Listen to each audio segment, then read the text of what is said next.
Oh, hi, everybody. I'm sorry, that was so lame. Okay, just a quick little vlog update about what's going on, some things I want to touch upon since the last video. If you remember, I mentioned the change in the YouTube algorithms, and that resulted in a change to my videos. Well, things have been working out. I'm not making more money. I'm roughly making the same amount of money as before, but the shorter length, it is working out. I am seeing a bit more of a retention. People are staying for my videos.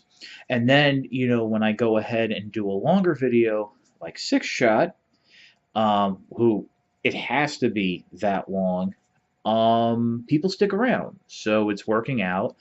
I don't expect to see much of an improvement in terms of views and bling bling yo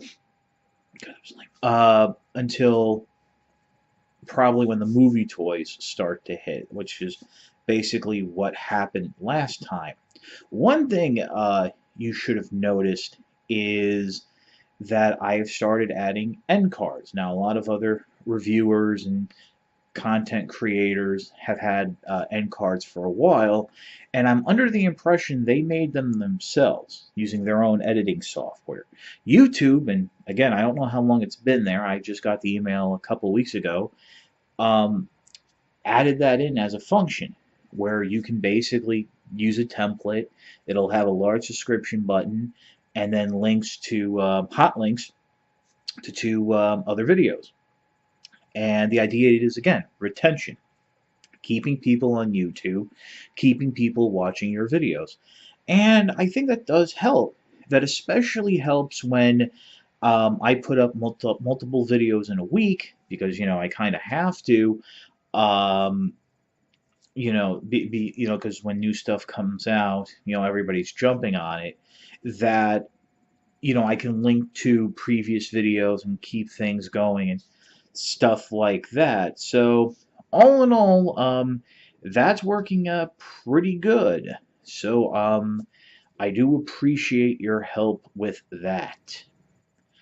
The next thing I want to talk about is, as I'm sure you know, it's the holiday season.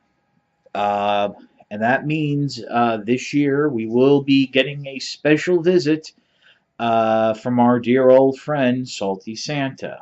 I know those aren't my most watched videos, but I know those of you who enjoy them really enjoy them, and I enjoy doing it.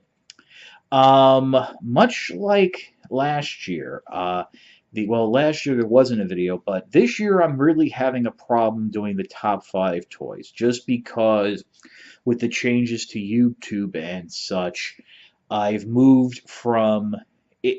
It's just basically buying. I don't want to say stuff I review, but stuff that I collect that I review, and that's taken a priority with that. So that basically means all I bought this year were Transformers and trying to catch up on some Marvel Legends that were actually from the previous year. So instead of doing like the top five toys, what I thought would be a lot of fun and could do a little interactivity between myself and you, the viewer, is ask Salty. It's an idea I've had for a while.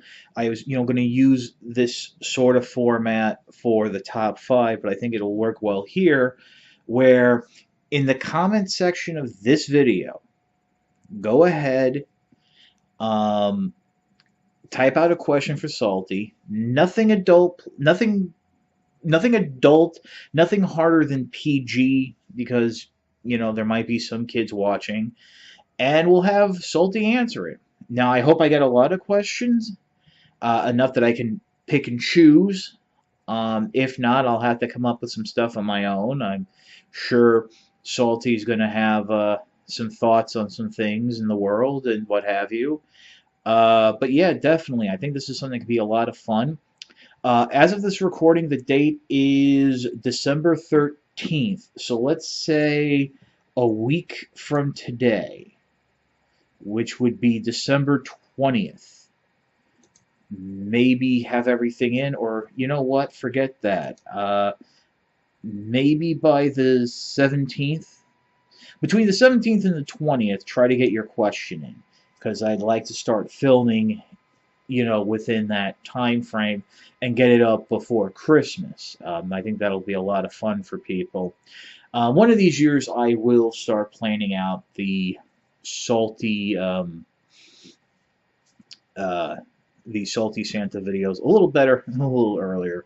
So just to reiterate, between today, December 13th, to next Tuesday, December 20th, submit your questions in the comment section of this video for Salty.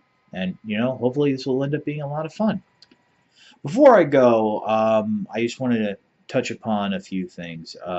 Well, few passings, unfortunately. Last week was a very bad week for all of us. Right off the bat, a online acquaintance of mine, someone I've known for quite a number of years now through Facebook, by the name of Starlee Quinn, passed away. If I remember correctly, this was her third battle with cancer, and unfortunately, it just really took its toll. A longtime member of the online toy collecting community. Personally, I had done business with her like once or twice. She was always very kind and generous with her time to advise on how much you should be spending for something. I know she was very happy that I was able to get the Masters of the Universe Rock-On and Stondar set for a decent amount, and she said it was a really good price. I actually bought from her, if you remember, Fall of Cybertron, the Sound Blaster. For whatever reason, I was having a hard time finding that. So, yeah, so just keep her family in your thoughts and prayers. She was a real tough cookie. I mean, from what little I picked up here and there, it was like some years ago she was beat up she was working security and got beat up and was able to bounce back from that. Like I said, this was her third bout of cancer, so she beat it twice. But really, this time of the year, it's never easy to lose someone, but especially during the holidays, it's very difficult. So hold her family and friends in your prayers. Unfortunately, that wasn't the only loss. We also, and this one hit me very hard. The great Greg Lake, from Emerson, Lake and Palmer. Big influence on my songwriting and guitar playing as well as my singing. I mean, I'm sure some of you know I am a guitarist and wannabe musician, I guess. Fantastic guy. I didn't know he's sick. He unfortunately passed away from cancer as well. And what makes this doubly hard is earlier in the year we had lost Keith Emerson. So if you're a fan like me, the mid 80s, Emerson, Lake, and Powell, all three guys are unfortunately now gone. And from Emerson, Lake, and Palmer, Carl Palmer is the only one that's left. Really, since the early to mid 90s, there had been problems with ELP. They had reunited, but Keith Emerson had problems with his hands that unfortunately led to depression, which led to his suicide. So they would reunite, but then have to take time off because of the hand. And there was always, with so creative people, there's always that friction. But Greg was a tremendous singer, songwriter, bass player, and guitarist. I think a lot of people don't realize that Greg could play guitar very, very well, and that was really his primary instrument. It's just that, as he said, he played bass most of the time in Emerson, Lake, and Palmer because Keith Emerson was doing so crazy things on the keyboard, and Carl was just banging away on the drums, that if he was to play guitar instead of bass, it would really just muddy the sound and get lost. So he was just, keeping the low end down and singing and stuff like that. And what's nice is I know this past year some of their albums got remastered and re-released again.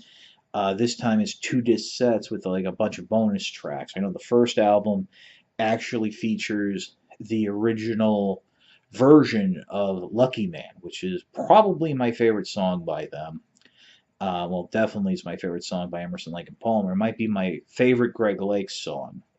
So that's always worth a pickup. But one that I really want to recommend, and fortunately it's a CD that's out of print, so it means you'll have to hunt it down. It's not available digitally. It's called From the Beginning, The Very Best of Greg Lake, and it's a two-disc anthology of his entire career, starting off with King Crimson, Court of the Crimson King, and it includes Dance of the Fire Witch, through Emerson, Lake and Palmer, some of his solo stuff, some stuff he's done for other people, the Ride the Tiger project with Jeff Downs from Asia, because don't forget, Greg Lake actually, for a tour, replaced John Wetton in Asia. Uh, Stuff he did with Gary Moore, the late great guitar player. Emerson, Lake and Powell, the reunion with Emerson, Lake and Palmer. And it really is just a great introduction to his career, but also, I would say, prog rock in general, just because Greg Lake was such a big force in prog rock. And then finally, as if that wasn't all bad enough, Joseph Moscow, who was a great actor. For those of you who are fans of daytime soap operas or professional wrestling, because a lot of the writers for WWE started off on Days of Our Lives, he played the villain Stefano Demira. And depending on what you define as long running, he basically was the longest running cast member. Sure, there were times Stefano was not featured, but he was not off the show. It was just that, Stefano would be dead or disappeared or something. So he was always there. Unfortunately, he had Alzheimer's. He was doing well, but quickly had a decline a few months ago and had to be released from his contract. And as I said on Facebook, the best villains are the ones that make you love them. And Joseph was beloved by his castmates and the fans. And so, rest in peace to all that we've lost, all that you have lost. And, yep, just remember to submit your questions for Salty Santa, and I will talk to you again probably in the new year. So, Merry Christmas and Happy New Year.